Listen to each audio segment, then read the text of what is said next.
The planned or command economy is one that's been subject to testing and debate for decades. Whether it failed or succeeded is not why I'm here. Yet I am here to show you a new model for planning an economy. Now, we may model economic interactions using a neural net, and that many localized interactions influence the end result. So how may we apply this to a planned economy? Well, people that work with neural nets often pose the issue of maximizing something that's known as its harmony. A neural net, and hence our economy, is in the maximum state of harmony when it has learned to give the correct responses to external stimuli. In terms of economics, we can define harmony as an economic function over industries that rapidly decreases as the net output of a product falls below the target, and is rapidly increasing as production exceeds the target.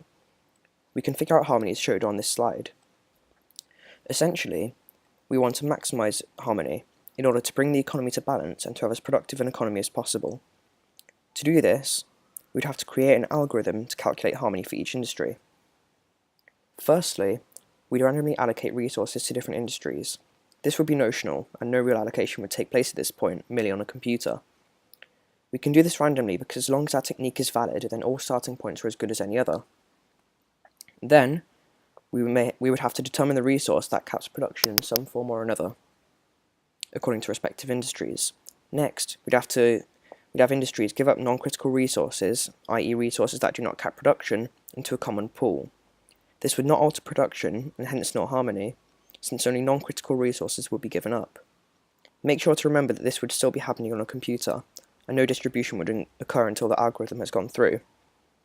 The next three operations would be to work out the harmony of each industry, the mean harmony for the whole economy, and to order the industries by harmony. Then, starting with the industries with the highest harmony, we would reduce their output until their harmony is the mean harmony plus B, where B is a bias set respective to the current economic climate in order to set the economy on a path towards increasing level of production or a decreasing level, however which way you want to go. Resources are then replaced into a common pool shared between industries. Finally, starting with industries with the lowest harmony, we would have to allocate them resources until their mean harmony is at least equal to the total mean harmony, but ideally the mean harmony plus the bias. Once the new mean harmony is worked out, we'd only repeat the process were there to be a significant difference between the original and new harmony. So we may plan the overall economy, but what about the common worker and the microeconomics of the home, you ask? Well, letting W being equal to wages in labour units, and T as any year in a given 5-year plan, we can set up a differential equation stating that the rate of change of wages with respect to time is equal to the square root of the wage.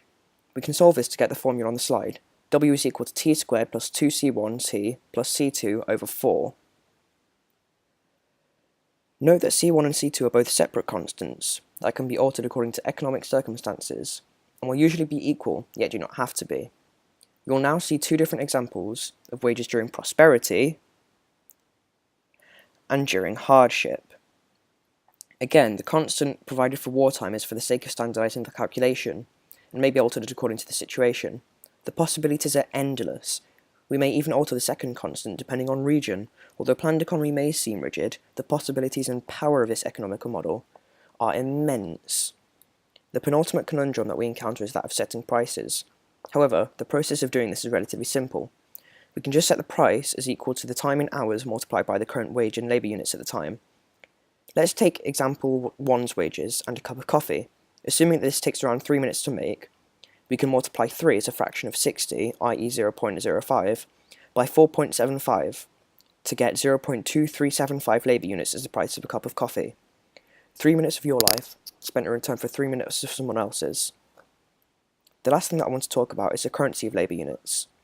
All of these are to be kept in online accounts, one per worker, and the labour units made at shops, for luxuries, would be kept in a people's account, and the labour units kept in a people's account will be distributed to the workers according to their productivity at the start of each year. That's all for today. Thanks for watching.